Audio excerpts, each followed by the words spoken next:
Summer little chefs క్యాంప్లో ఈరోజు అయితే డే 3 అండి. ఈరోజు రెసిపీ కాకుండా కొంచెం డిఫరెంట్గా ఒక ఫన్ యాక్టివిటీని అయితే మేము ప్లాన్ చేసామన్నమాట.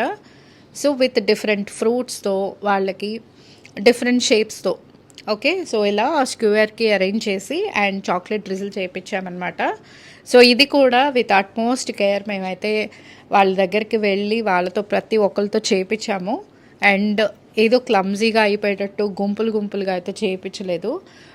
ఇండివిజువల్గా రెస్పాన్సిబిలిటీ తీసుకొని చేసామన్నమాట. చూసారు కదా వాళ్ళు ఎంత ఫన్గా ఉన్నారో. అండ్ అక్కడే కొన్ని తింటం అయిపోయింది, లిక్కింగ్ అయిపోయింది. మేము ఇంకా బతిమలాడామన్నమాట, లాస్ట్ వరకు ఉంచుకోండి మేము ఫొటోస్ తీస్తామని. సో చూడండి, ఎంత చిన్న పిల్లలు కూడా వాళ్ళు చాలా ఈజీగా చేయగలుగుతున్నారు. ఇన్ఫ్యాక్ట్ అంత చిన్న పిల్లలు చాలా బాగా నేర్చుకుంటున్నారనమాట. That is what we observed. Normal age group కన్నా అండ్ ఇంకా పెద్ద ఏజ్ గ్రూప్ కన్నా ఈ పిల్లలు బాగా నేర్చుకుంటున్నారు. ఇంకా అసలు 5-6 ఇయర్స్ వాళ్ళు ఇంకా బాగా నేర్చుకుంటున్నారు. That is what we have observed అనమాట. సో నెక్స్ట్ బ్యాచ్ ఎప్పుడు అనేది రేపు అనౌన్స్ చేస్తాము.